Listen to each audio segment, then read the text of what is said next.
if their mining worked, then they should have passed. One would think so, but I have to tell you a story. They had an emissary come to the earth who met with their medical officer. His name was Galzu. And he had gone to school with Ninhartsog, who was Isis, and he goes, "We went to school together, you and I.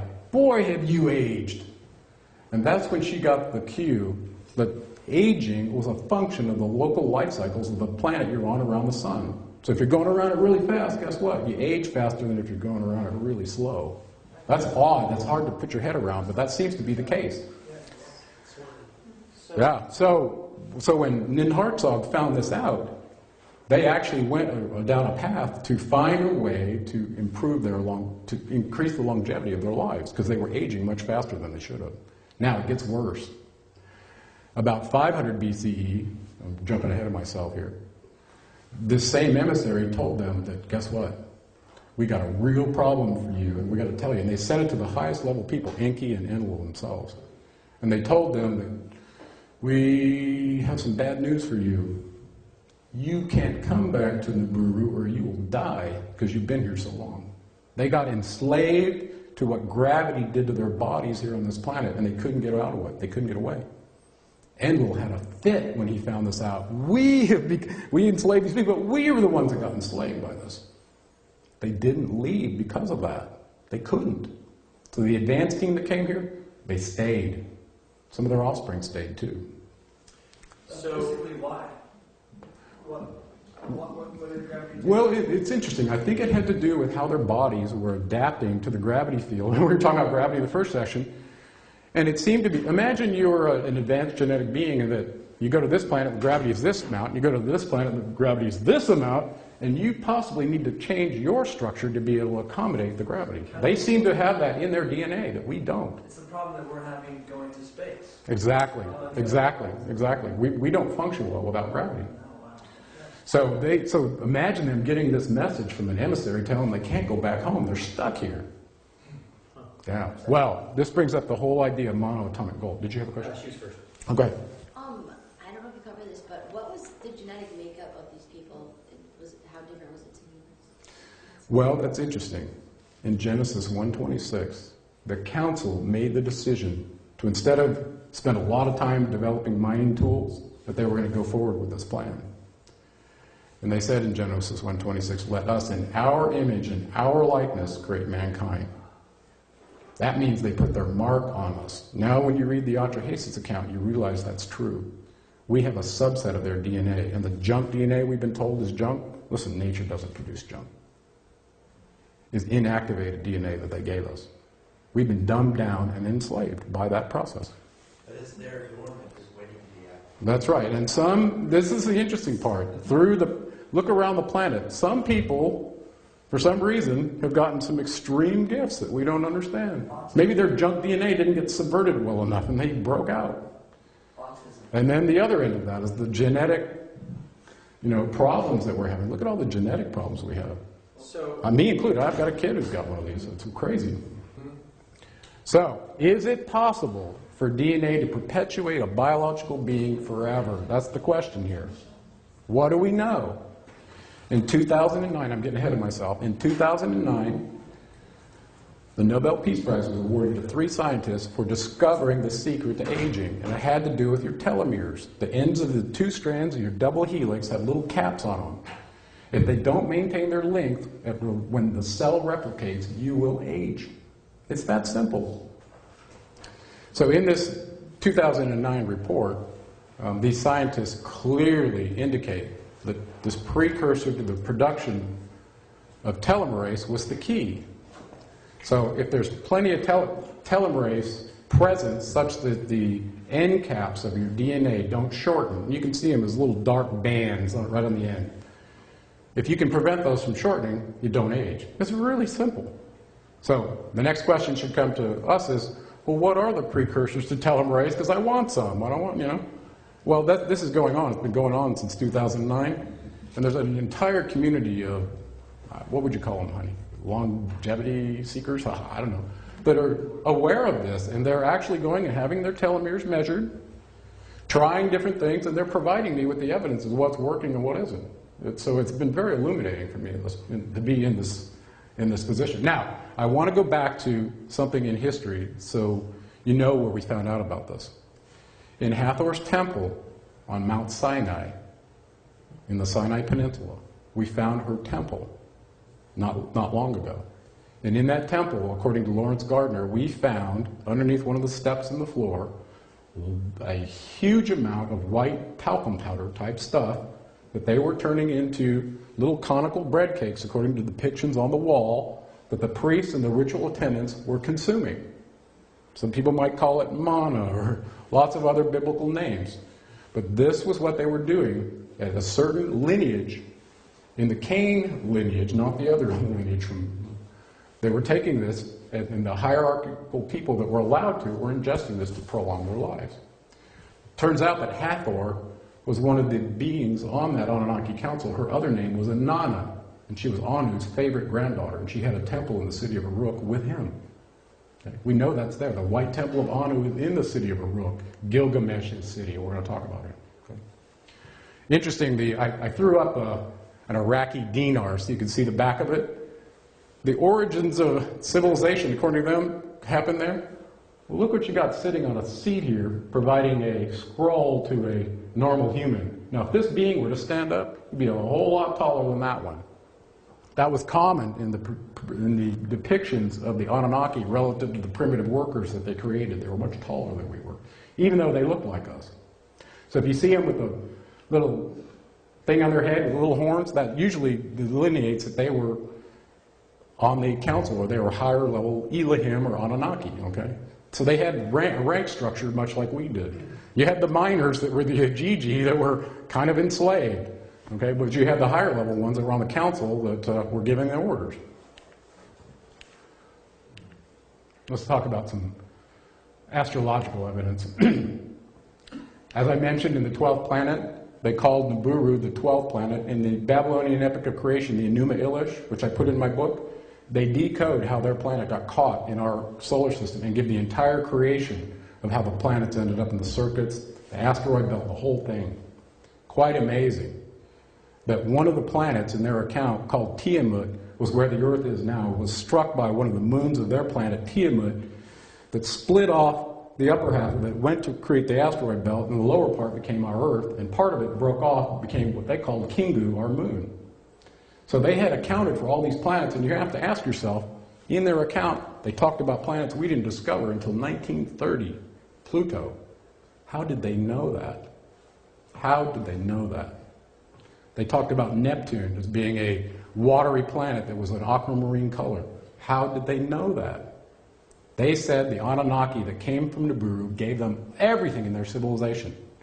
And if you go back to the Sumerian civilization, according to Samuel Noah Kramer, a premier Sumerologist, there were over 100 firsts in the civilization that we're still using today that came from them. How'd that happen overnight? 12,000 years ago in southern France, we were living in caves and could barely stitch a button on animal clothing. And then all of a sudden in 3800 BC, a minuscule amount of time in the geological scope of things, we've got laws, the zodiac, medical information, city building, and everything that we attribute to high civilization was there in Sumer. That's amazing. And they said the Anunnaki taught it to them. Now, as far as their planet goes, this gentleman was the head of the Naval Observatory in Washington, D.C. He was their chief scientist. Zechariah Sitchin, who wrote his book in 1978, pointing out what the Sumerians said where their planet was, went to meet Dr. Harrington to see if he could corroborate their account. So what he did, he sent his book to Harrington for him to read, and then went to meet with him. And we captured the video for you guys to see this. Okay? So I'm going to have Krista play this. It's about, how long is it, honey? It's about 9 minutes. But I want you to see the first-hand account of the chief scientist of the U.S. Naval Observatory talking to this pioneer. And you decide for yourselves whether he's lying. There were 5 news articles that were released on this finding that had kind of been suppressed. But they're out there, and I included them for you to see. Go ahead.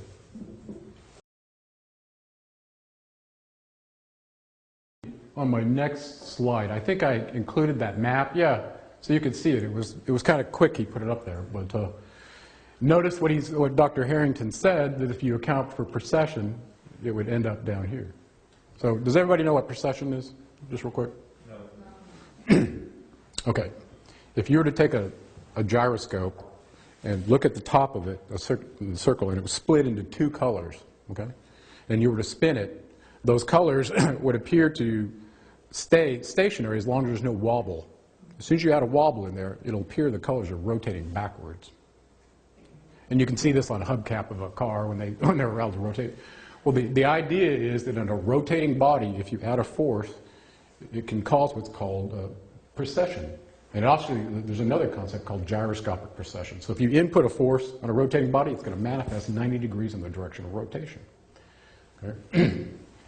So in precession, if you have a slippage because of a wobble in a spinning body, what happens relative to our sun is our Earth normally goes around the plane of the sun. But because of this slippage and our Earth is inclined on a wobble, it's like the gyroscope, if you were to reference the sun from the Earth at the same time in multiple ages, you'd realize it's not the same location. So how does it work?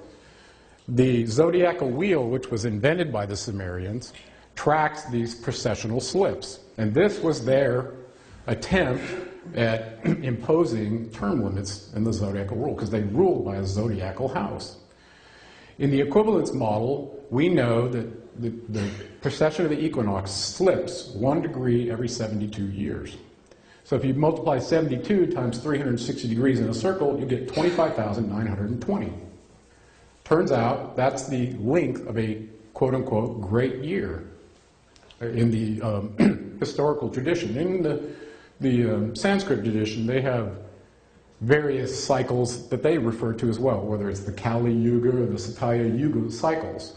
And they're usually related to planets that are wobbling or spinning, but they can relate one to the other in terms of time. Okay. Hopefully I didn't beat that to death. So, go. Since that, you showed us the slides, but then there was that astrophysicist had this Dr. Harrington. its own fact that Planet X existed, right? Yes. So wouldn't Hubble have shown it? Well, that's the interesting thing. Why wouldn't NASA show us everything that's going on in space? Why wouldn't they? It's a good question. Listen, we fund those guys. They're funded out of our tax dollars. But in a clause in their statement, if they found anything that challenged the status quo or the security of the Earth, they would first keep it secret until they learned how to deal with it from a military standpoint. It's in their documents. So if a planet this size were coming in between the asteroid belt and, like it's shown here, and it comes that close to the sun, a planet 4 times the size of the Earth would cause major perturbations of our planet. I'm talking plate tectonic shifts, possible pole reversal, all kinds of problems. Now, if the rest of humanity wasn't provisioned to survive this and only the government knew about it, you can fill in the blanks. I mean, you do want the whole populace being scared to death and leaving their jobs and not supporting the government anymore? That's probably what would happen. So here's a couple of press reports. They're hard to read. I just want to give you, to my knowledge, there were 5 of them released on finding this planet X. Now, they numbered their planets from the outside in. We call ourselves the 3rd rock from the sun. They called us the 7th planet. It's counting from the outside in. So now that you know that, knowing that you have 7 chakras, we're the 7th planet, whose number was 7? Because you see it everywhere. 7 days of creation, the 7th. 7's a really magical number for them. Right? I'm going to tell you whose number it is pretty soon. Okay? So think about this. They used stars with points on them to represent which planet it was relative to them counting from the outside in. So we're the 7th planet. That means Mars was the 6th planet. Okay? So a 6-pointed star would represent Mars. Does that make sense? Okay, so watch for this in some of their symbology. I mentioned Turkey and Hattusa and the Hittite gods. You mean we're the 7th planet from the outside in. Of the 9 that are... 10. They counted the Earth, well, there were 12 planets. They counted the moon and the sun as they counted as planets for some reason. And then there were 10 other planets for a total of 12. Okay? Let's go forward. We talked about document. Count Pluto? Yes. Even though, according to them, it was a previous moon of Neptune. But we now have taken Pluto off. Isn't that interesting? We got it. We demoted it just recently. Maybe it's relative to this creation account that some people know about. I actually have been thinking about that as well. Let's see. Some documentary evidence. We mentioned some of this before. This one was very significant. And Zecharia Sitchin himself got access to this somehow, some way.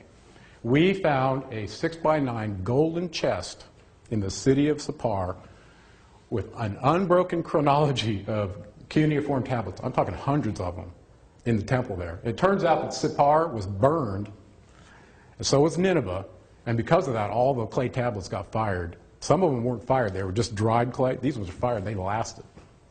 Unbroken chronology of the history of what they did on this earth. Some of them was autobiographical information written by Enki himself. And Zecharia Sitchin got his hands on this information and wrote a book called The Lost Book of Enki, which is an amazing read. Okay? And it's interesting, that book. It's the only one he wrote where he didn't list all his references. He would list his references for everything he found, tell you which museum it was in, go read it yourself. But this one was different, and I think it's because of this find. Fascinating read, by the way. Let's just talk real quick. The Atrahasis, the Enuma Elish, and the Epic of Gilgamesh, if you only read those three, you'd be hard not to be convinced that what they said was true. Especially the Atrahasis, when you find out who wrote it and what's in it. Okay? Oh, by the way, this is what kind of a Sumerian cuneiform tablet. Looks like a dog biscuit with some crazy writing. It looks alien when you see him in the first place.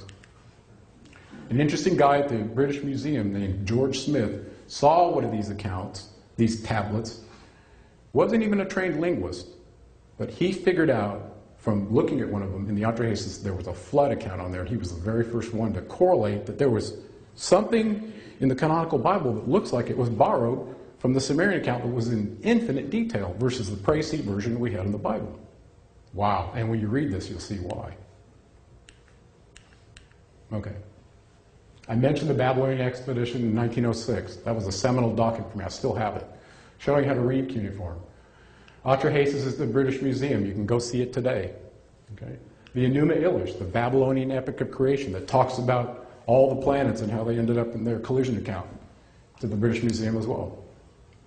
A really neat cylinder seal that Zecharia Sitchin used as part of his theories was VA-243. It's located at the Berlin Museum, and I'll show you that. It shows all 10 planets around a central sun. And then the Epic of Gilgamesh is a very famous account of the king of the city of Uruk, who wrote this account because he knew he was the offspring of one of these Anunnaki deities, and he didn't have a pure blood, and he was worried about dying. And that motivated his entire account. Very telling what he wrote about. Okay, mentioned Cuneiform Script. There's kind of an alien look of how it looks. There's a whole dictionary for it. I mentioned there's a uniform script you can download for your computer. Most of the tablets, there were tens of thousands of them, have been digitized and converted so that you can read them using this uniform script.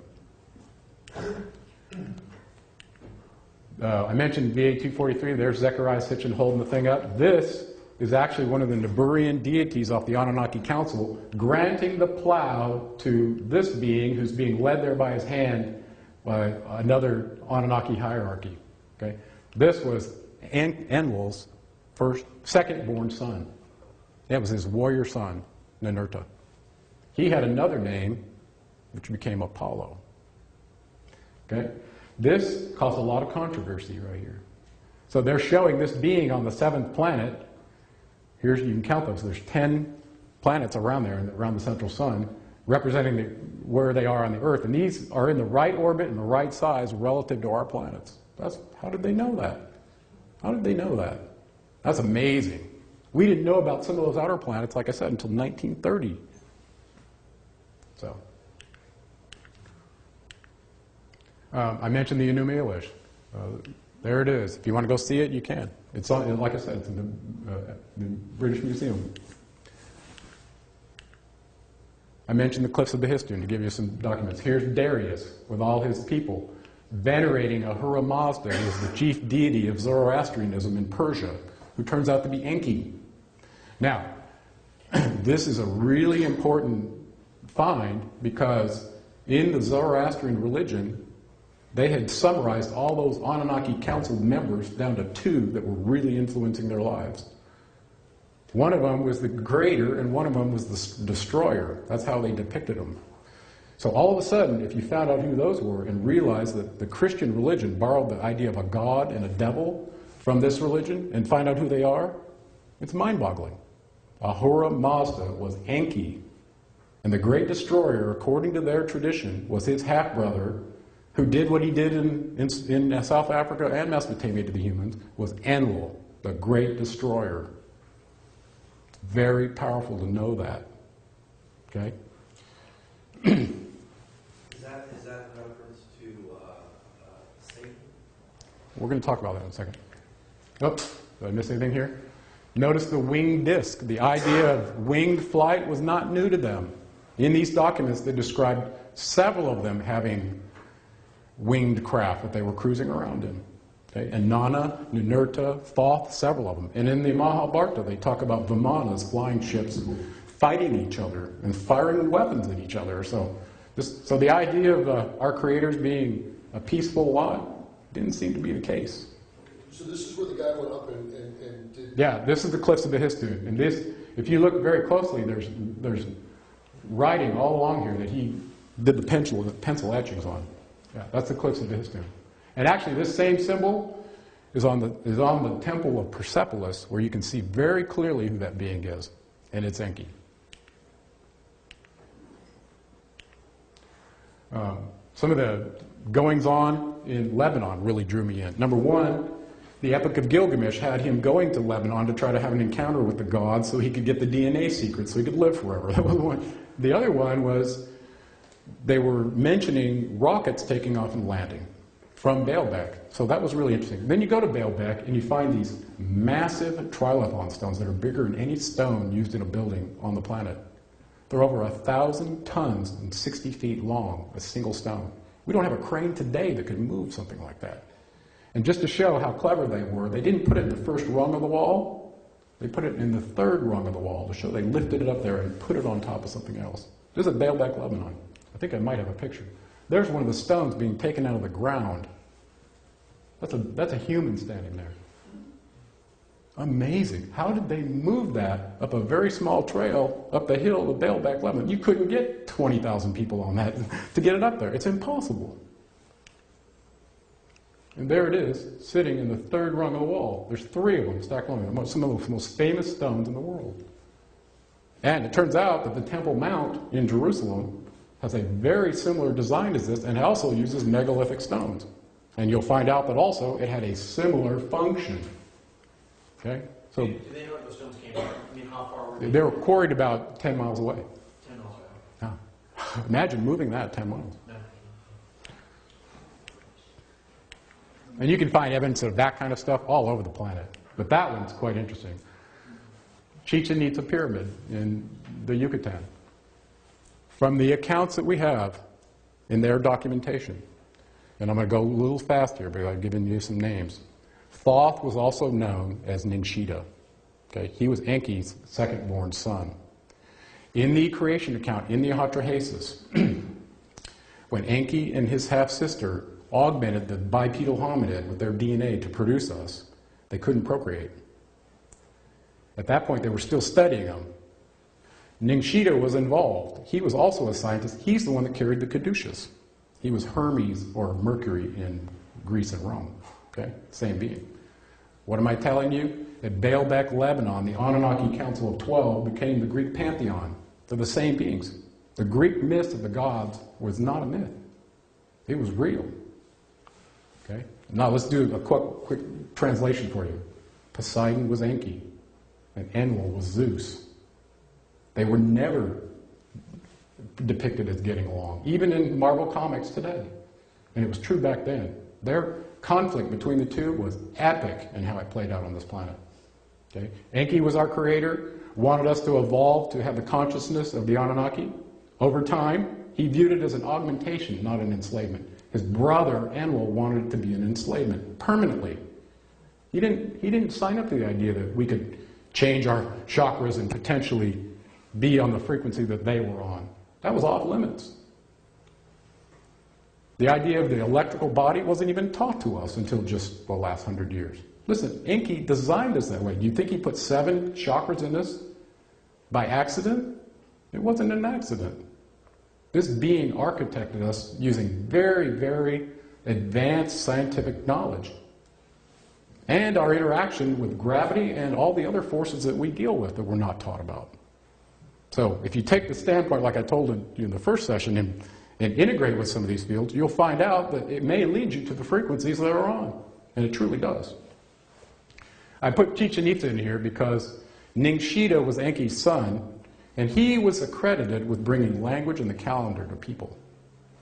Part of the calendar that came up, we mentioned the Nippurian calendar in 3760 BCE. He was the one that invented that calendar. He had a little bit of a tiff with his brother Marduk in Egypt. Marduk was known as Amun-Ra. So Ningshita left Mesopotamia in 3760 BCE, along with the other ones, because that region was given over to Enlil by his father Anu. Mesopotamia belonged to Enlil. Africa belonged to Enki. Okay? The Indus Valley was given to Inanna, the sacred feminine over there. And the Sinai Peninsula had the spaceport, and it belonged to the Anunnaki alone. No humans were supposed to be in there. Well, a conflict came up because the zodiac houses, there's 12 of them, and each one lasts about 2,160 years, 30 degrees times 72. That was their term limit. Well, they were having problems interpreting, just using a solar calendar, the exact edges of the zodiacal houses, and it led to conflicts and wars. And I think we're going to get to that in a second. The end result is the Chichen Itza pyramid was built based on solar and lunar cycles, and it was more accurate. And it was done by Ningshita, who was also known as Quetzalcoatl. Okay? The winged serpent god was Quetzalcoatl, was Ningshita. Now, we talked, before I go into this a little bit, I want to mention and close the loop with him and his symbol if I don't do it somewhere else. Keep in mind this caduceus, because it represented the synthesis of the electromagnetic field with your body. And he was the architect of that. Okay? Now, before I lose track of this procreation account and move on to Washington, I want to say one more thing about him. He was involved in taking the 2 primitive humans that were created, the Adam and the Eve, took them to the garden of the Eden in Eridu, their city, and was watching them when Enki and Enlil were there to determine whether the upgrade, the DNA upgrade he gave those beings was going to be effective and they could procreate. So, now let's go to the Garden of Eden and the whole creation account in Genesis, okay? Now you realize that the snake was Enki, and Enlil was the one who told him, don't eat the plant that might wake you up. Okay? Do you remember that account? Everybody remember that? Okay. The one that told them, if you eat this and you'll die, was lying, because they didn't. The one that told them, if you eat this and you'll wake up and become like us, was true. And that was Enki that told them that, because it was his garden, and those were his medicinal plants there in the first place. Okay?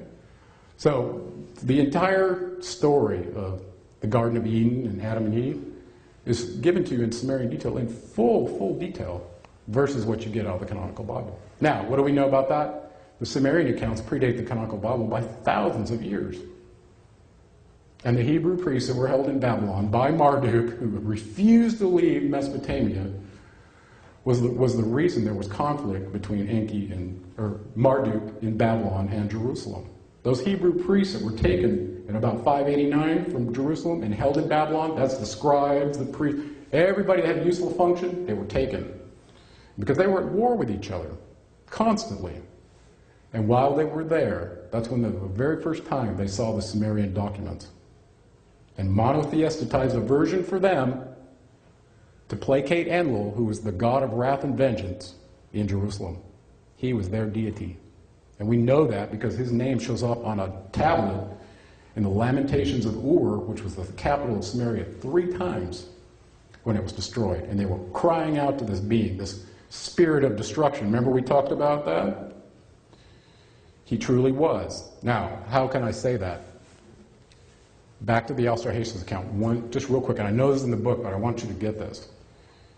he ordered the destruction of primitive workers over 4 times. With disease, famine, you name it. He did not want us to survive. And that was Enlil. Now, if he did it in the past, and he's still here today, consider the diseases that we see in our society. AIDS and all the other different ones. I don't think it's an accident. Okay. Let's fast forward to where they are now, potentially. I went to Washington, D.C., and while I was there, I'd been reading these crazy things that so-and-so and such built this in the street, and there's these symbols. And I wanted to see it for myself. So I went there in 2009 to corroborate the Sumerian Kings list, like I said, but also to see if it was potentially true that this Enki being was trying to set up a new Atlantis in the United States. And it turns out, reading the Greek accounts, that he was the chief deity, Poseidon, of Atlantis, in infinite detail. So all of a sudden you're going like, that was the old Atlantis, and looks like, according to the accounts, the marauders from the island of Crete came and Enlil's forces and invaded. Of course, they had an account of all these cities being sunken along the Mediterranean. Well, that was true too. Okay? It appeared to be happened coincident with the last ice age. Well, fast forwarding in time, in my book I talk about this issue and what their symbols were and where they possibly landed. Well, if you go back to some of the old bricks that were in the cities, in Eridu, in Ur, in Uruk, they had their symbols on there and who they were. And this symbol, even though it's been demonized, was on one of those bricks. And it had 2 different meanings, whether it was vertical this way with the point on the bottom or the point on the top. With the point on the top, it represented Ninhartsog, who was Venus, who was Isis. When it was oriented like this, with a chain coming off here and leading up, like a pendant, it represented Enki. Okay? Look where it goes. That's the Scottish Rite Temple right there. Headquarters, Washington, D.C. This really got my attention. I was, why is this in the streets? And there were several other symbols too. And if you go to Bornholm Island, and you look at this up on YouTube, you'll find that that symbol is perpetuated across 13 islands that we couldn't even align with a laser or a sextant today as accurately as they did in these circular churches that set up the same symbol. It's amazing. So, most of us have been taught this is the symbol of evil, right? Right? Well, what if this is the symbol of the Creator and has been demonized by his half-brother, who's now in charge, and his offspring are in charge? I'm telling you, that's what's going on. This original construct of the Masons was set up by the offspring of Marduk in Babylon, where the first secret society started. Why did they have secret societies? Because they couldn't get along and they were constantly infiltrating each other and destroying each other. Any questions on that? So, I stood right here and sat right here and contemplated what I had stumbled on after writing and reading all this for so long. I got a private tour of the temple, and I went through this place, and when I left there, I realized, and you can't see it very well, there's a all-seeing eye right there with a double-headed eagle on it. Very, very powerful symbol. And if you start investigating these guys and realizing whose symbol is what, it's very meaningful. Okay? They were also credited with building the National Archive and many other, and the Capitol building in the in Washington, D.C.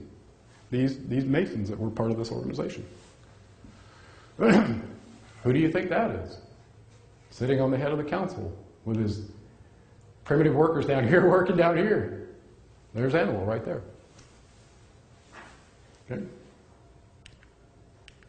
So the idea of Enlil and Enki working together, cooperating as the creator and the destroyer, start thinking about that, because they were on the same council operating together, and their father was allowing this. How can that be? Do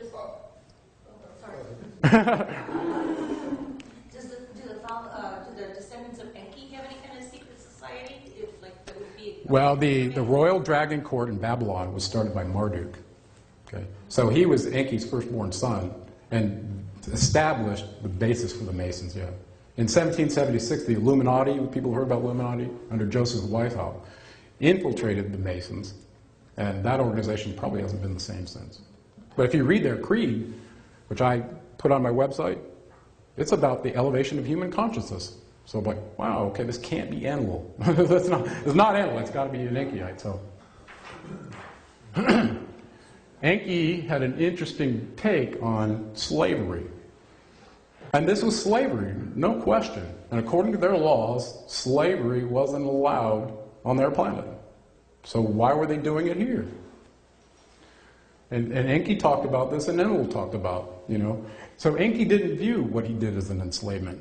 He viewed it as a genetic jumpstart. He knew that the beings on this planet that he saw came from the same seed of life that they saw on their planet. And let's talk about that. He did not view himself as the creator of all. He viewed himself as a geneticist that augmented a bipedal hominid for their primitive task, with the ability to continue on their evolutionary path and achieve the higher consciousness that he knew we were intended to have. So, this struggling over enslavement versus genetic jump, and messing with a being's fate and destiny. And he talked about this in his autobiography. He thought about it deeply. It was a very interesting read. So, this part was really interesting to me. So, once they saw that they could have kids, and they started proliferating, Enlil got a little upset. He didn't know whether Enki was doing a genetic war against him to rout him with all his offspring, or just what was going on. Okay? But they treated it as that's what was going on, a genetic war. In the Atrahasis, I'll just do it real quick, Enlil got upset. He called a council meeting after 600 years of the primitive breeder working program. It's in the Atrahasis. And he convinced the council to release diseases on the populace, to call them. And he named what they were. Asaku disease, Suruku disease. And if that didn't do enough, he then called for a famine.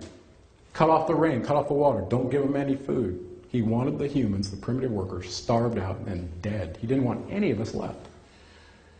And about the time there was very few left, after 6 years of this, they were eating each other. It's disgusting. Under Enlil's command. Spirit of destruction, right there. They finally got to the point where they were selling themselves into slavery, and they finally capitulated. They had no food supply. They turned to cannibalism in Mesopotamia. Okay, it was awful. That wasn't enough for Enlil. He ordered his brother Poseidon, Enki, the god of the sea, to bring a flood to wipe out the remnants. He didn't want any of them left. I think they wanted to come get the resources, steal the gold, leave, and leave no trace that they did it. I think that was Enlil's MO. So, in the Atrahasis account, this Atrahasis being, it's just another also known as name, he runs interference for the primitive workers with his chosen deity, who was Enki. Turns out it's his father, running interference for him against the onslaught of his half-brother Enlil. Okay? Enlil finally orders his brother, he was higher in charge, to bring the flood. And Enki finally, not wanting to, and they swore an oath in the council not to tell the humans that it was coming. At that time, Enki, in the account, went to Shuruppak, sought out his son, who was the king of the city of Shuruppak. Noah was his son. And told him, you got to get out, you got to leave. My brother's ordered a flood, it's going to come. And he put a navigator and all the seeds of life on that. It was a seed bank that he had gathered with his sister in Herzog. And they told him when it was going to happen and what story to tell the people in Shuruppak so that he could leave. He told them specifically, this territory belongs to my brother. I'm not welcome here anymore. I got to go to your domain because I'm your son. That's the real story of what happened. Enki saved his son. How do we know that? When we got to Mount Ararat and the vessel landed there, Enki and Enlil and all the Atrahasis, the Anunnaki Council, were in low Earth orbit assessing flood damage in their account. They saw that vessel on Mount Ararat, and Enlil was furious and had the craft land there to find out who got away. And that's where the account, we find out that Enki finally stands up to him and says, no, I saved him because he's my son. And at that point, he convinced Enlil that if he hadn't done that, there wouldn't be any offspring to grow food and do all the other things that served the deities that were here in the first place. Who was his mother? Whose mother? Noah's. Noah's mother was Betanash. And she was what?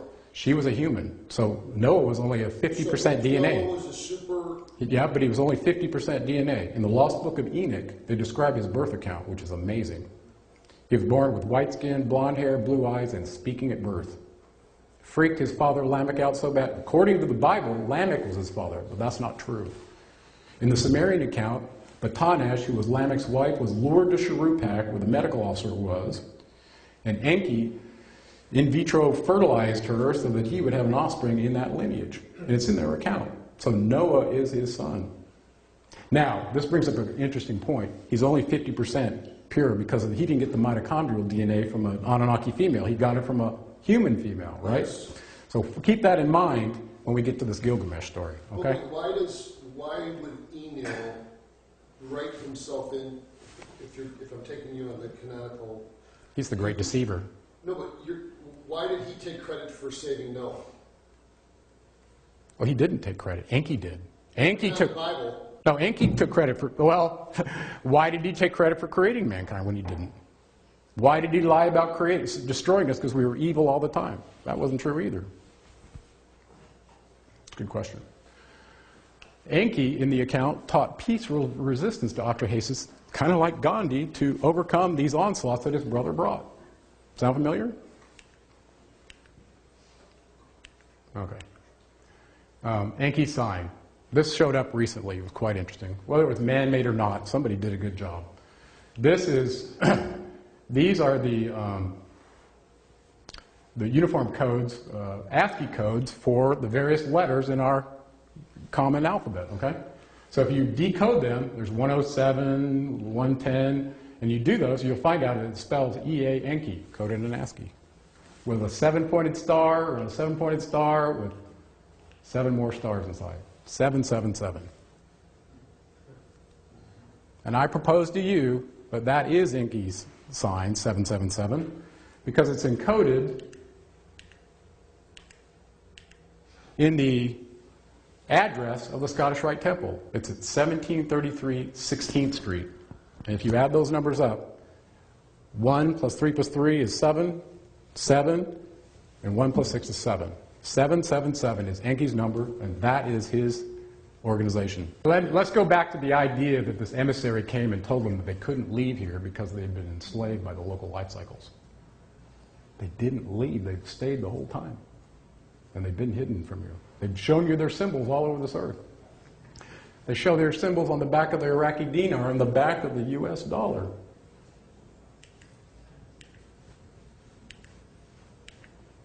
They talk about advanced aircraft. In the Wars of Gods and Men by Zechariah Sitchin, Thoth himself commissioned a craft where he went forth and where Seth and Horus were fighting over the Sinai Peninsula.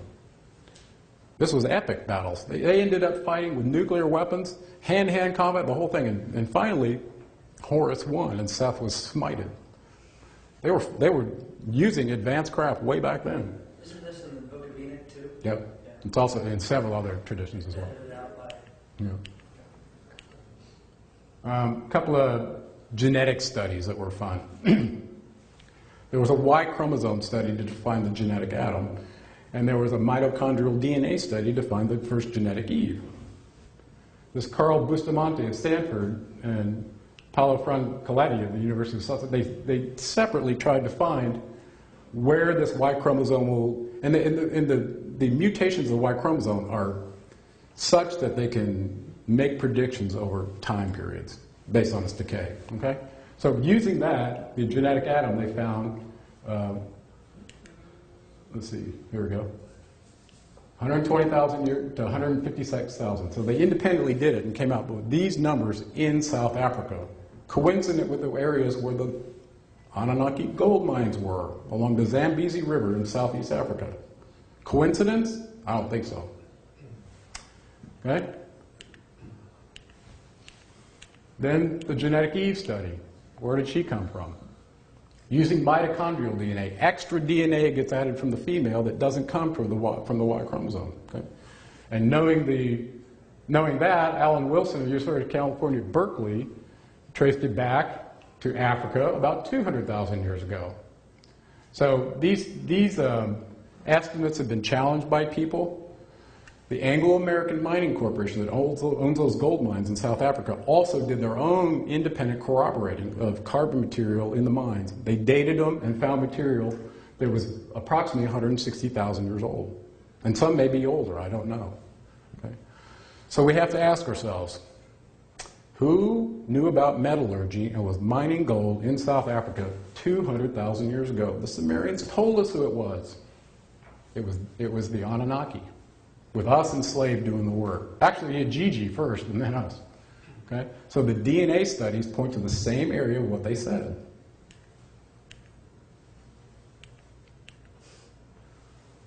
So, what do we know about human DNA? We know that all of a sudden we've discovered that there's sequencing and a lexicon that takes the 4 simple proteins, A, T, C, and G, and writes rules that are similar to our grammar in English language of how this work fits together. And we thought that was enough to specify how our DNA produces the proteins. Well, recently we find out that some of this junk DNA that we think is junk is actually part of a meta-encoding of the lexicon on top of the protein synthesis, so that it sequences the proteins exactly. And in a recent interview I did from a book called Signature in the Cell, the author of that book said, based on our definition of intention and functionality, that there was intelligent design in our DNA based on that. And it's hard to contradict what he said. So what I'm telling you is the evidence of our enslavement with Neanderthals in Africa is real science, and it's in our DNA.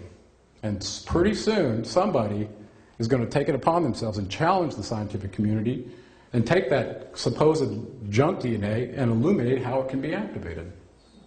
Whether it's through a time trigger or a chemical trigger, we don't really know. Now, this is quite interesting to me. What can chemicals do to our DNA? Is it fixed? Can energy change our DNA? So there's a whole lot of questions about this. And this kind of stuff, when you start seeing this, you're going, are they trying to wake us up, or are they trying to keep us asleep?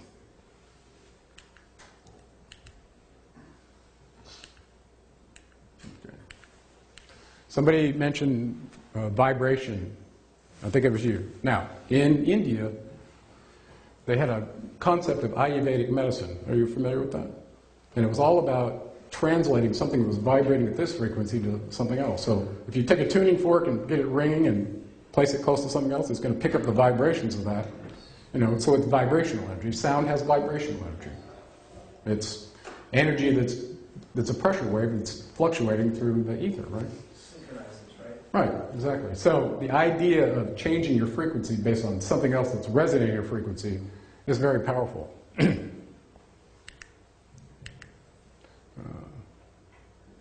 Cymatics is a new field. Have you seen any of that, where you can put grains of sand or magnetic filings on a vibrational drum head, for instance, play some music to it, and depending on the frequency, or if it's just a constant tone, it makes various geometric shapes. So it brings up some very interesting ideas, especially as frequency relates to DNA. And this is an area very interesting to me because I've got a kid with a genetic disorder, and I'm researching this area specifically. How cymatics might be able to take the lexicon, the proper lexicon for your DNA, modulate it onto a carrier that's sensitive to the DNA, and wake it up. It turns out it's 528 hertz, it seems. So we're messing with that and trying. 528 hertz causes the double helix to relax for some reason. Nobody knows why. The strands become loose. Gilgamesh, how many people have heard of Gilgamesh, by the way? Almost everybody? Okay. I was in San Diego a couple of years ago, and I had a friend who had a 5th grader in La Jolla Country Day School. They sent him home over summer to read the Epic of Gilgamesh. Amazing to me. It was like, I'm getting my kid out of public school. But Gilgamesh was the king of the city of Uruk, circa 2900 BCE. And he's a very important character because of the story he tells. It's an epic story. It's the longest known epic written from that era. And the fact that he was the king of a city makes it even more important. Now, what do we know about him? What motivated him writing this tale, and why did it last? It had to do with who his parents were. His mother, according to him, was Ninsun. She was a full-blown Anunnaki female. That means he got the mitochondrial DNA.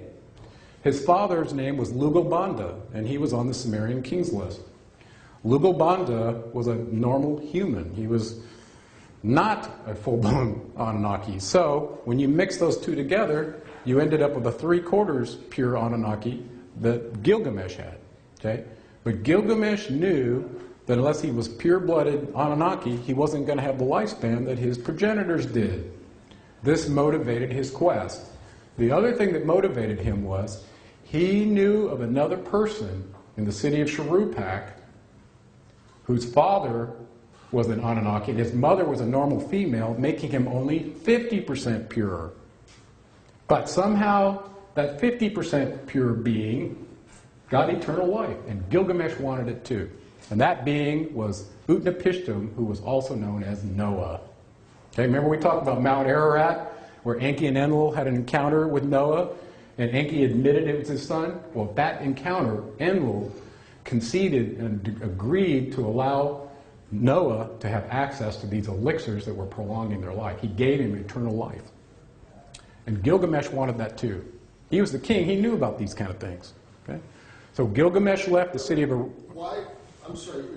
If each of them had a parent that was a full Anunnaki, and each of them had another parent that was... Not, yeah. They would both be 3/4. No. The mitochondrial DNA from the female, Ninsun, gave Gilgamesh, he was 3/4, and Noah was only 50%. So in the encounter in the Epic of Gilgamesh, Gilgamesh finds Utnapishtim, seeks him out, wanting this knowledge about this longevity that he got. And Utnapishtim goes, hey Gilgamesh, guess what? I'm going to tell you the secret. And he explains to him that there were certain plants that affected their longevity. And he pointed one out to him. And it turned out this one was not starfire gold or the Rosicrucian flow from the cup. It wasn't any of that. It was some spiny plant that was growing in the shallow waters of the ocean. It sounded like seaweed of some sort. So in the account, Gilgamesh went to get it, supposedly found it, was heading back to the city of Uruk when he had an encounter symbolically with a snake. Now the snake, understand, represented the double helix of the DNA. This usually meant a geneticist, and there were only two that we knew of, Enki and his son Ningshita. So he had an encounter, and this plant, or whatever it was taken away from him. He was not given eternal life. We know that because he died in the city of Uruk, and his grave was found in 1991, the first time when who was it? Saddam Hussein sent down a German team with magnetometers to map out that city to find his grave. Now, why were they doing that? While he was being invaded by the most powerful force on the planet, us. Very telling. Gilgamesh and Noah had similar interests, okay? And the fact that they had an encounter with each other, talking about DNA and eternal life, was really the motivating factor.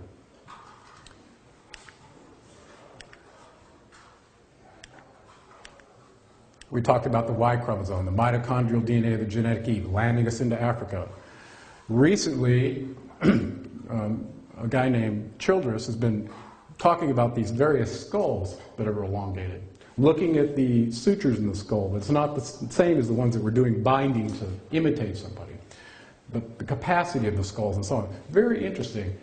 Recently, they did a DNA analysis on this and found that the genetic material, whatever this being was, could not procreate with humans. Very interesting. And there's more to follow on this. I'm going to keep track of this, what's going on. So in my opinion, and in Zecharia Sitchin's quest, he wanted genetic proof of this theory before he died. And if we know where Gilgamesh's grave is, it was reported by the BBC in 2003 that we found it in a press release. Where's the DNA evidence? I've been asking. I want to know. Okay? Because if he knew his origins, and we know what we know, this enslavement question would be answered definitively. There would be no more questions. So you're saying there's no DNA, they didn't release the DNA evidence from... Gilgamesh. They did not? Not yet. I've been asking for it. I want to know. It's the most important find ever, in my opinion. Now, to be fair, Michael Tellinger has gone to Africa. and has found many, many stone circles, hundreds of thousands of them, that he claims were the primitive workers that were mining the gold in South Africa. Okay? He has found some grave sites that he's put up on YouTube and said the same thing I'm saying right now. Please, somebody with genetic ability, here's a body, check it out. Is it 200,000 years old, and does it show the augmentation of the Anunnaki DNA with the Neanderthal? If it does, we got it. That's the answer. Okay? So I think we're very close, is what I'm telling you, to that being released. Now, everybody possibly has heard of Machiavelli. Anybody know who that is? The prince. He wrote a book. His job in France was to advise the kings on how to suppress the people and keep them in line. And some of the lessons we learned from Machiavelli are still being done today to keep humans under control. How do you do that? How do you keep what happened to the Igigi relative to the Anunnaki from happening, where they outnumber them, mutiny, and overthrow them? That's the problem. We outnumber our government significantly, right? It's the same problem for them and all governments in the world. Keeping that in mind, what chemicals do they allow in our culture that help us not evolve our consciousness so we don't realize that we're enslaved? You better,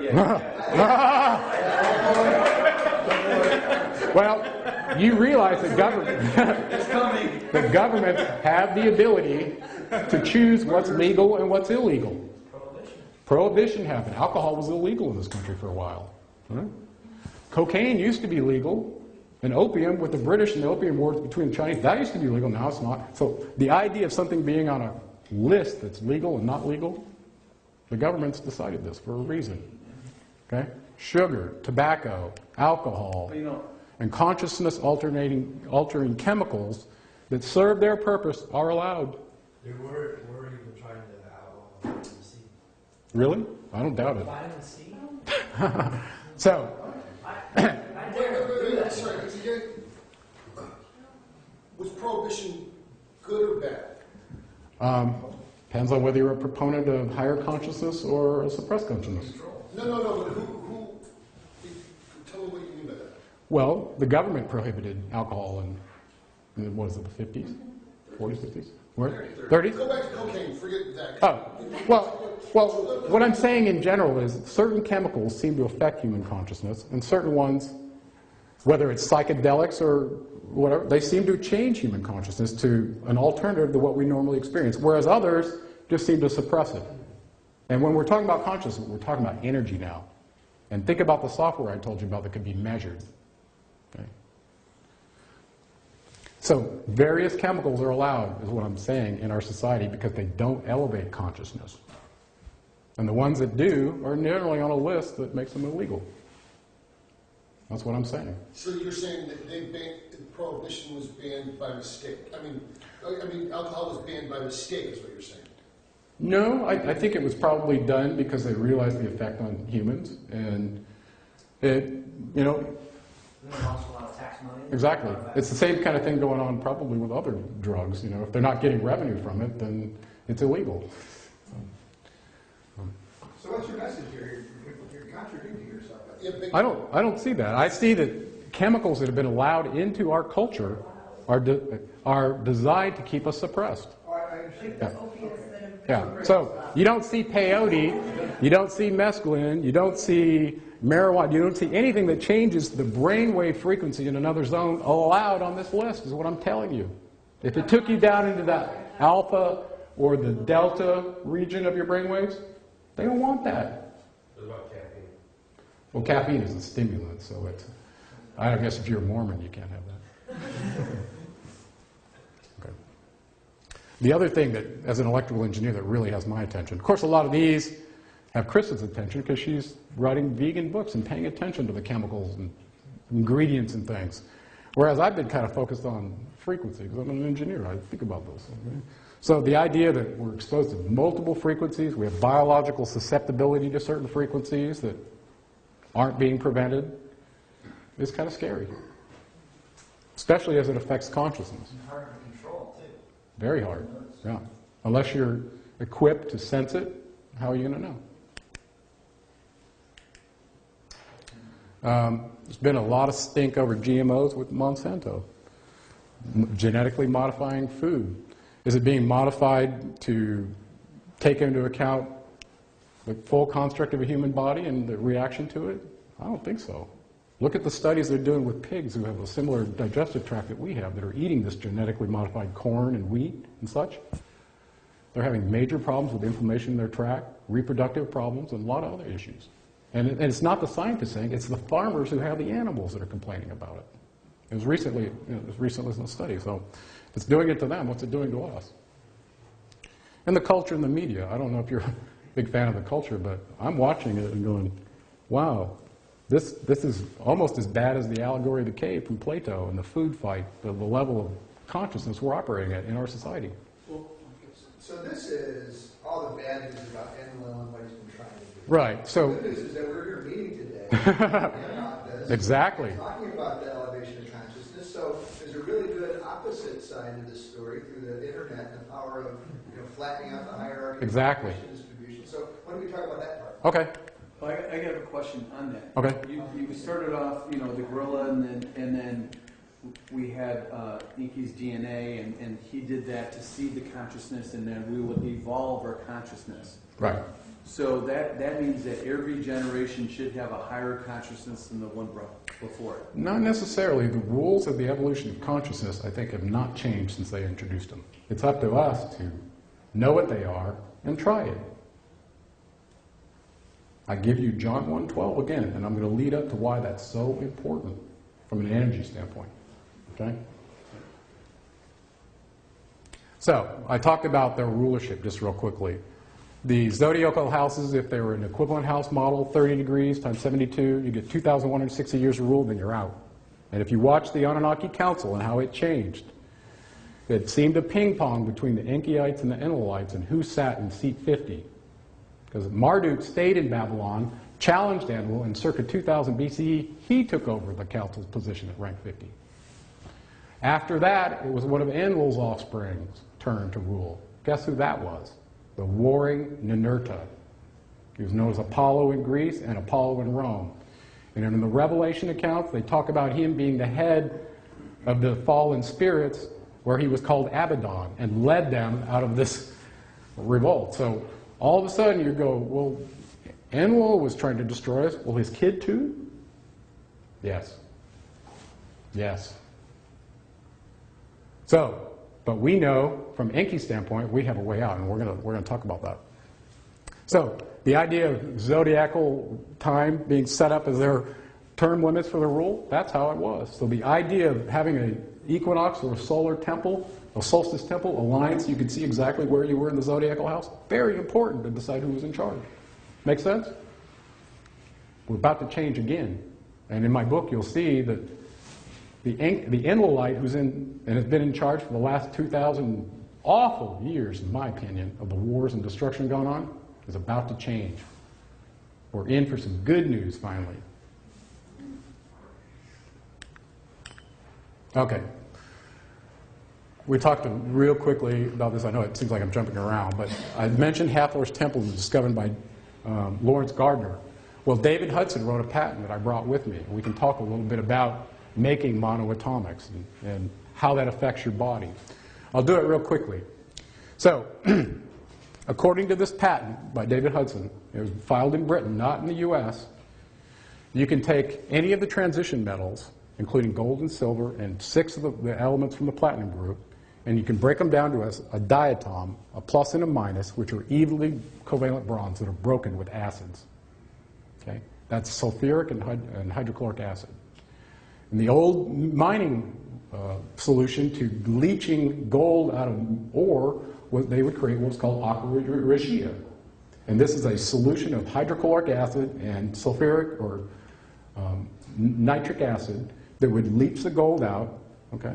And then they would get it out before it would completely dissolve and go into a colloidal solution. Or they could add a chemical to it to cause it to the gold to precipitate out if it was in solution.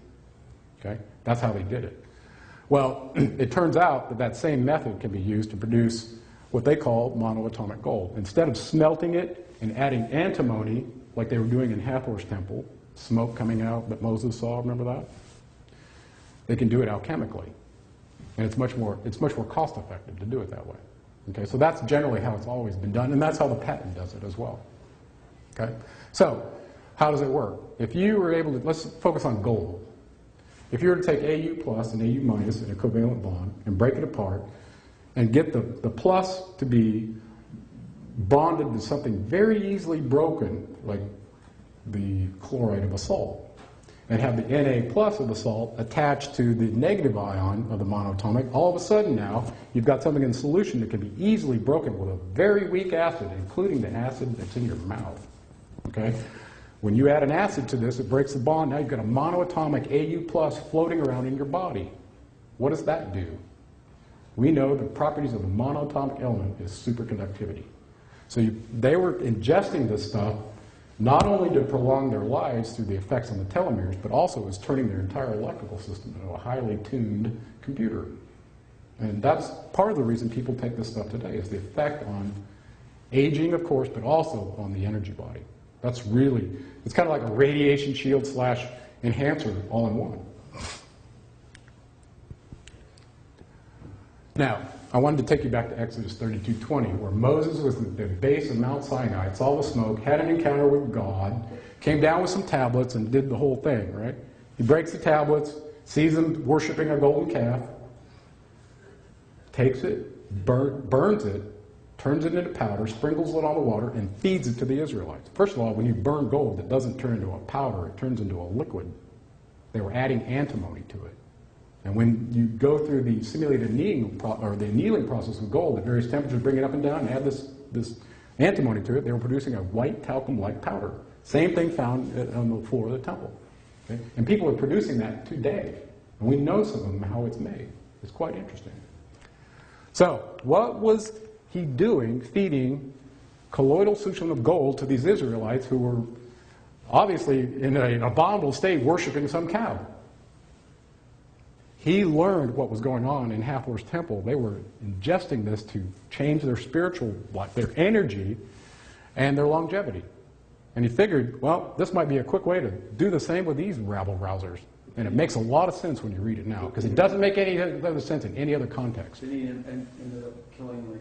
Oh, yeah, the Levites, that was, yeah. Spirit of destruction showed up right after that, didn't it? Oh, yeah, go and kill all your brothers with sword. Wait, what was that? I didn't hear it. Well, go read the account again, and right after that... He had every tribe, I think, but 2 tribes live. Yeah. And the Levites were the ones that went and did it, remember? Right. The priests. Anyway. Yeah. Very destructive. 10 out of 12 got white. Who was left? The Levites, the priests. Levites and the Israelites? Was it just the Levites? Well, I think it was just the Levites, from what I remember. You think there were 2 left? I'll have to read it again. But anyway, very destructive, and actually very illuminating when you realize what the true account was. We talked about local life sites and orbital path and aging. Well, the Starfire Gold seemed to have the solution that they wanted. That's why they were using it. And that's why a lot of the longevity people are getting it, going having their telomeres measured, and then come back and see what the effect is. Quite interesting. Works. And Krista's site is artisticvegan.com. There's actually a write-up on there of some of the stuff that I did in researching this patent. And anybody that's interested, I brought the patent with me. I'll be glad to share it with you. It's quite illuminating. Just show your birth certificate so we can see that you're 95. Well, that's a funny thing you bring up. In my readings and my exposure to some of the pioneers in this space, including Timothy Leary, they had a term about genetic people in our populace that may not be the same. That could be the lead team, the advanced echelon of the Anunnaki that are here to help facilitate their return. And he had a term for them. They were genetically different. He called them futants. It's interesting. It's on YouTube with Timothy Leary from the 60s, so I encourage you to look it up. What do they call them? Futants, F-U-T-A-N-T. He says only, what was it, honey, 1.5 to 2% of the populace? Or futants. You're a futant. Futant. How do you spell it? F-U-T-A-N-T. Mutant with an F. Yeah, exactly.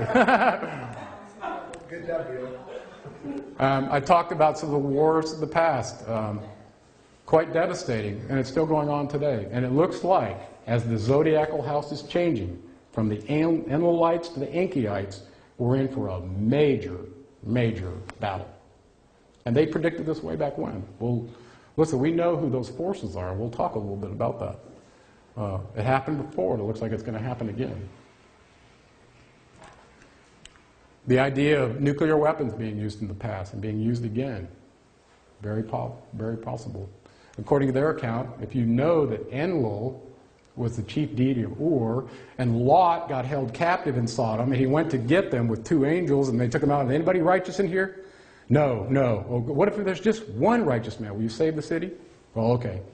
Lot escapes with Sarah, and next thing you know, the place is nuked. It wasn't the first place that was nuked. Babylon was nuked, because Marduk was there, and he wasn't supposed to be there.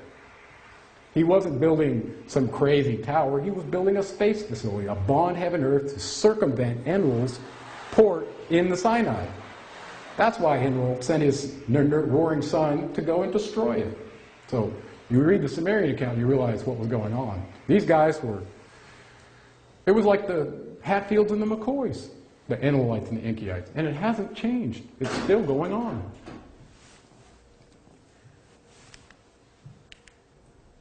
Oh, so it's kind of a simplification, and I don't mean to make it into a dualistic Enkyites and Enlilites, and they're all of this particular thing.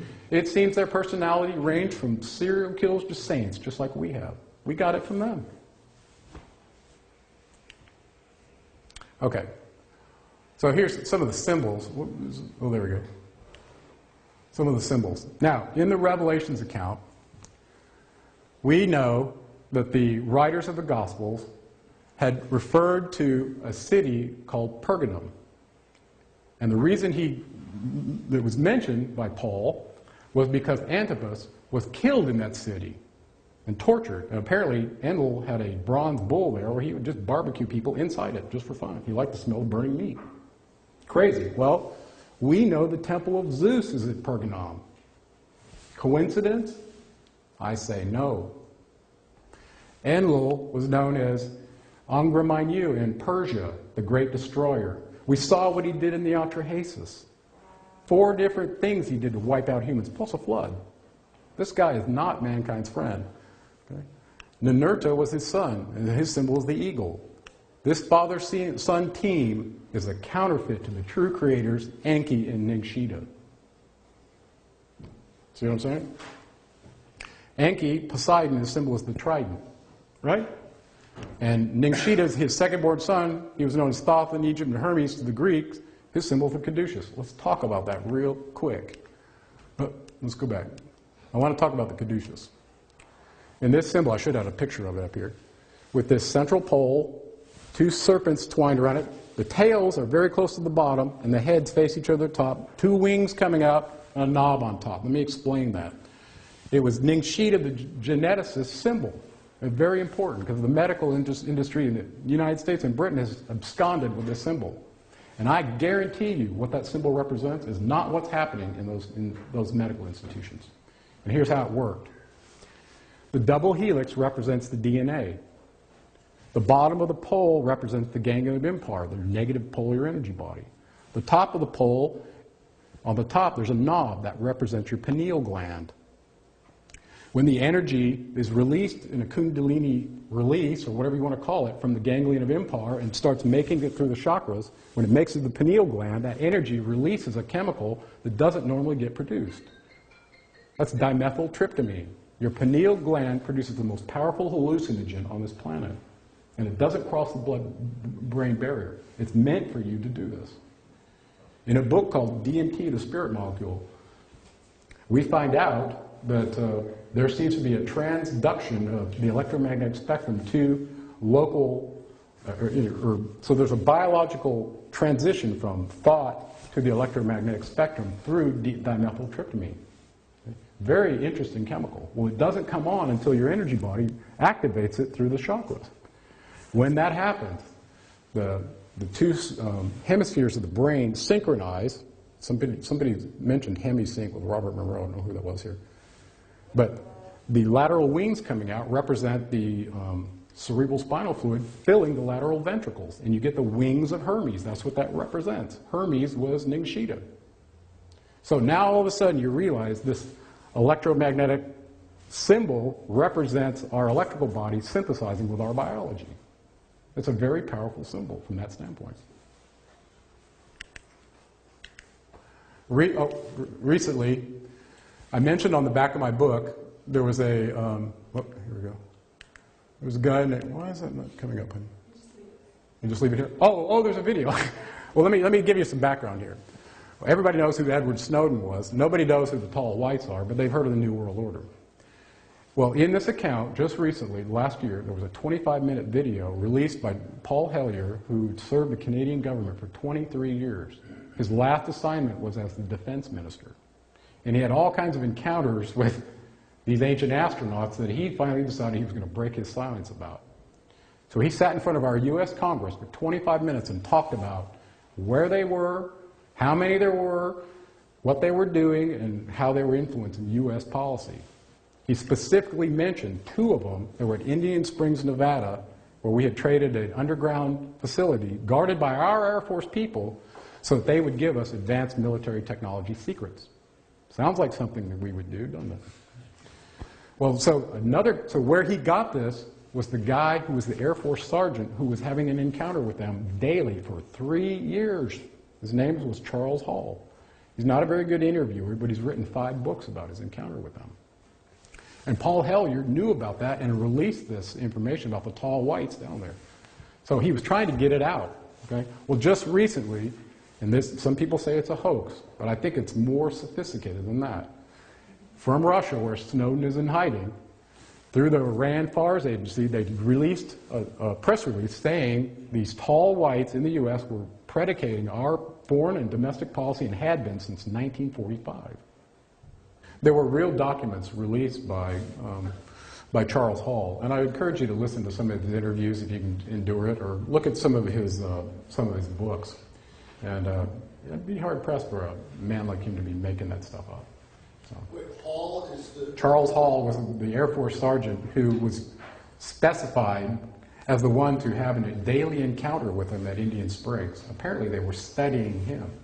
He was sent there for them to study him. How's that tied? I know this Canadian story, yeah. Right? So he's the one that went in front of our Congress and reported to, I think it was Orrin Hatch from Utah. And in the video, he specifically said there's 2 of them at Indian Springs being guarded by Air Force personnel right now in the video.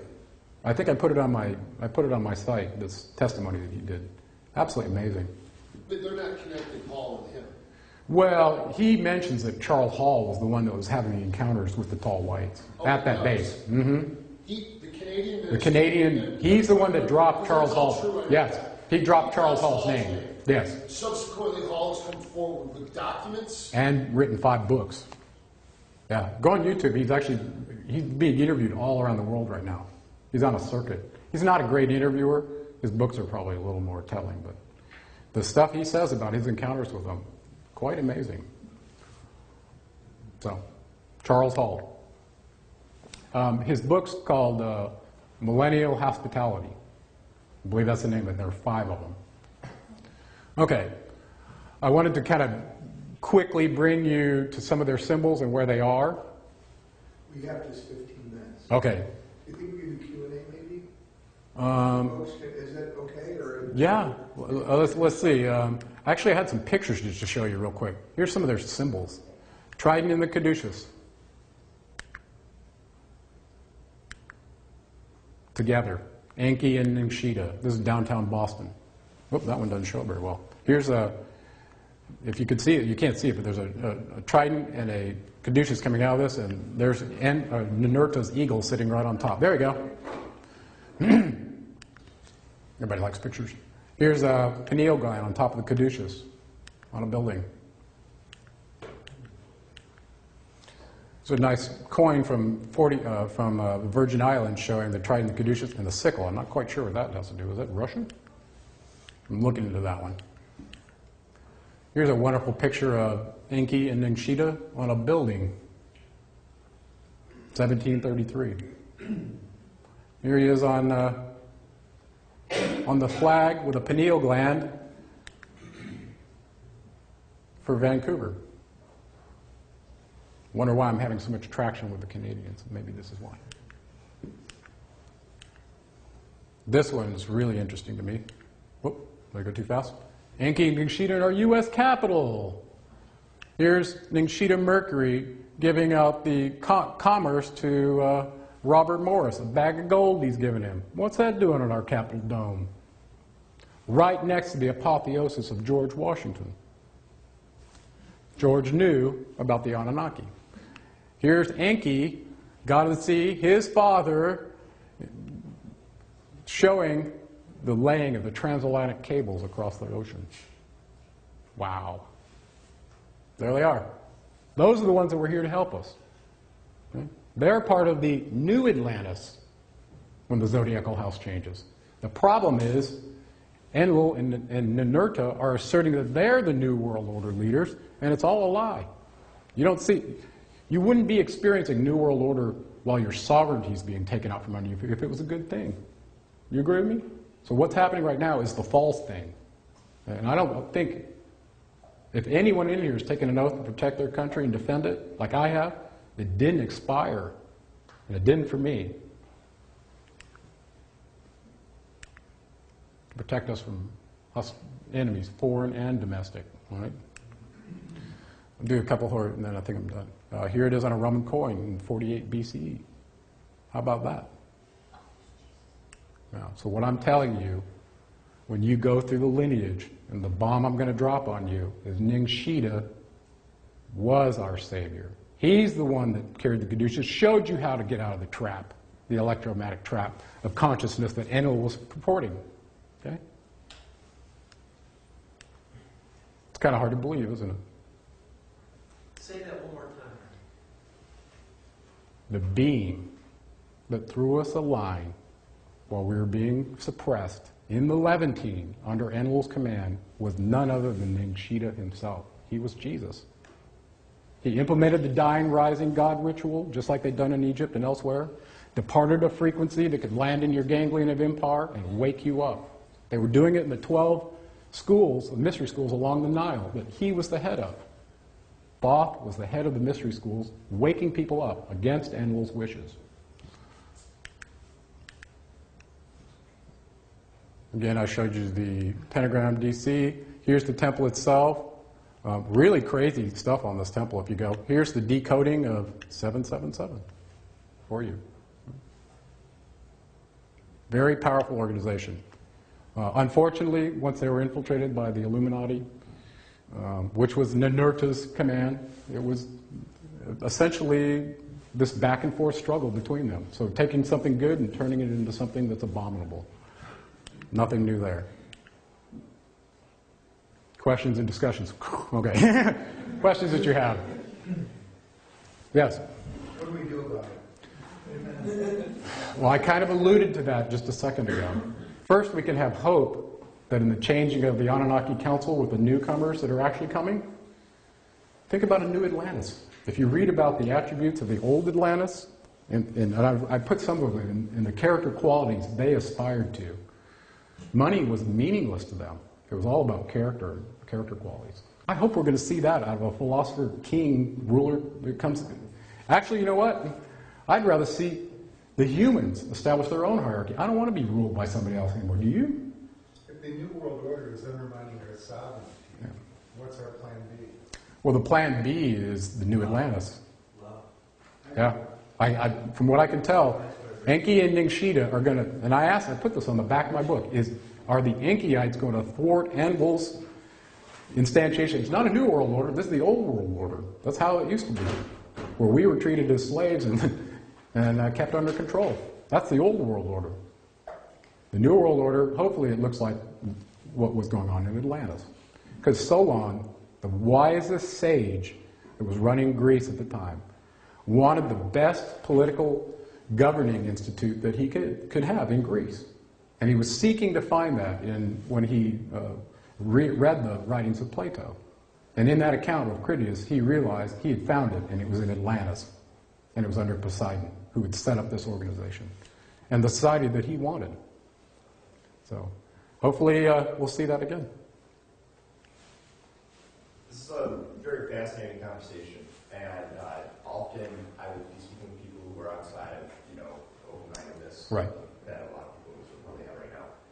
So my question is, do you have a recommendation for a resource, a book, or just an online resource that is particularly legitimized with its pedigree, that you could take to somebody who might be a skeptic to say, this, you can't really refute this, this isn't really conjecture or logical conclusions, this is hard evidence, fact based on people's sources. Well, relative to our relative to our creation account, there's only one document that says that for me. Actually, two.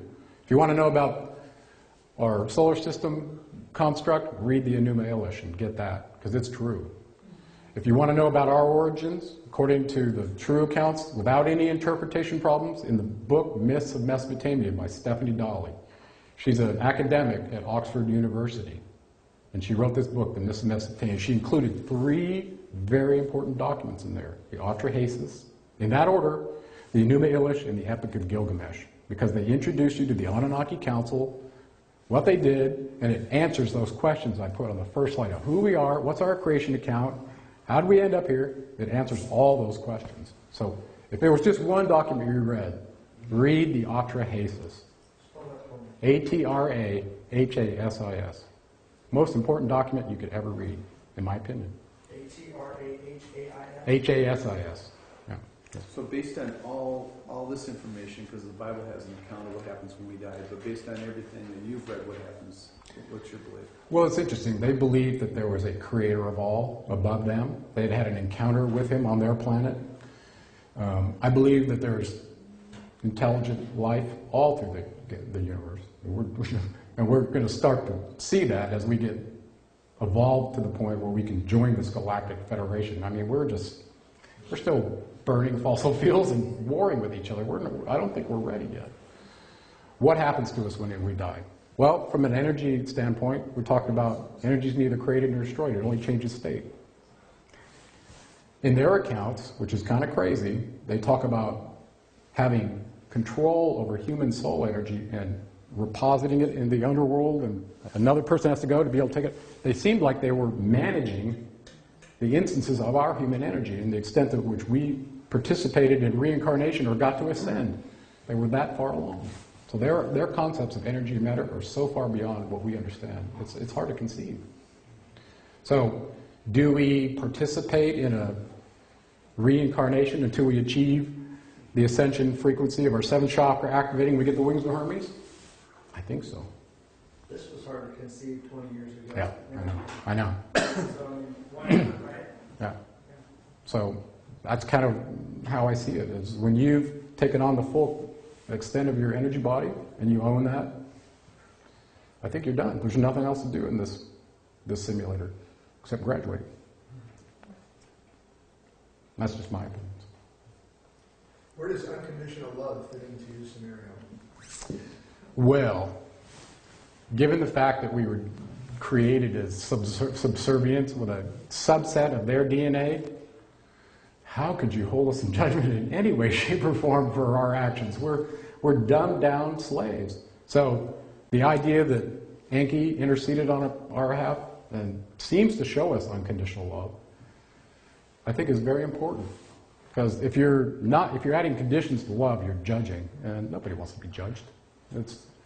Judgment is, we were told if you judge other people, you're going to get judged. So let's not do that. Did I answer your question? How many Sumerian tablets roughly were found? In the city of Nineveh alone, there were over 10,000 found. I think they're approaching hundreds of thousands of them. There's so many that they had to digitize them in order to be able to read them all. I read that there's 750,000 tablets discovered and 125,000 that have been decoded. Okay, all right, good. Yeah, so there's a lot of them. They wrote everything down, everything from marriage contracts to... That's a big number. How do you take your dosage? The Starfire Gold, I'm going to let Chris do it. You want me to do it? Okay, I got the microphone. Well, let's look at the range of what they were doing. In Hathor's temple, they were taking whole bread cakes of the stuff. Wow. Listen, we are not designed to be able to do that. If you took a whole bread cake of monatomic gold, I don't know what would happen to you. Seriously. So for us, if you exceed, according to the alchemists we're working with, and it's been my experience too, if you exceed a 1% solution, it's too much of a transition metal. So generally we do 4 to 6 drops sublingually with our everyday. And more than that, people experiment with more than that, but it's kind of like being woken up in yoga. You need to be cautioned that if you jack up your energy body very quickly, you could have things going on with your personality that are out of your control. So take it easy, go slow. That's all I'm saying. What do you expect to happen? What should we expect? And also, well, some people say they don't feel anything. Other people take 4 drops and they have an out-of-body experience. You take it in the morning, or how do you? We usually do it in the morning. If you do it toward the evening, it kind of jacks up your energy. You may not sleep well. So we don't normally take it at night. You take it straight or mix it with tea? Well, knowing that it's bonded to a weak covalent bond with a little salt, and the acid causes it to happen. So if you take it with lemon juice or your saliva sublingually, the acid is what releases the bond. So you can put it in your coffee too. That's what we do. Yeah, coffee's good. Other questions? So your answer is 4 drops in your coffee. Well, we start with 4 drops under your tongue, and see what you feel after you, for instance, get out of the shower, and do it right then. And then, because people that pay attention to how food makes them feel seem to be the ones reporting how this stuff affects them. People that food doesn't, I don't feel anything. So there's a connection to your awareness of your body too and how it affects you. But just because you don't feel it doesn't mean it's not doing what it's designed to do. What would be your not disclaimer, but like every medicine you see on TV may cause anal leakage. May cause you to ask the question, do I want to live forever? So is there any negative side effects? I've not experienced any in almost, we've been taking it since August continuously last year. Yeah, actually that's a good point. We've been cautioned that if you're taking too much, how you know is you got to get hermetic. Or you end up with a stack of books, you don't want to see anybody, and you're just, you're in your own thing. You kind of cloister yourself. And generally, that's a sign, what the alchemist tells, that you're taking too much. But it doesn't damage anything. No, not that I've seen. I took a capsule. I didn't know. Really? Yeah. Did you take the liquid or the... Yeah, the liquid. Oh, really? Wow. How do you feel? Fine. How long ago? I'm embarrassed, but...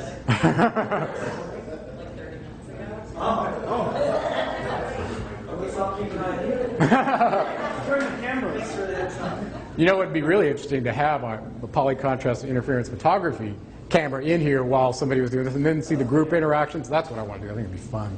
So. I like the whole idea of how other people interact, because I've always been the person, I gain energy from other people. There's a lot of good people in this room, and I'm just bouncing off the wall. Yeah. Well, listen, people's energy bodies, if it truly extends 55 feet, everybody in here is in everybody else's body. Yeah, that's awesome. So it's cool. Yeah. In a platonic kind of way. That's why I became a wedding DJ, because I love that. I love that interaction of how it all went. That love energy, yeah. Yeah. Yeah. Help the energy go. Well, speaking of that, I would ask you, what is love? Is it a frequency? Is it a decision? All the above. It seems to be. Yeah. The frequency of love seems to be a frequency that coincides with our heart chakra for a reason. Yeah. Okay. So, whoever designed us that way had a heart. Seems to be. Thank you so much. Thank you. Any other questions? Okay.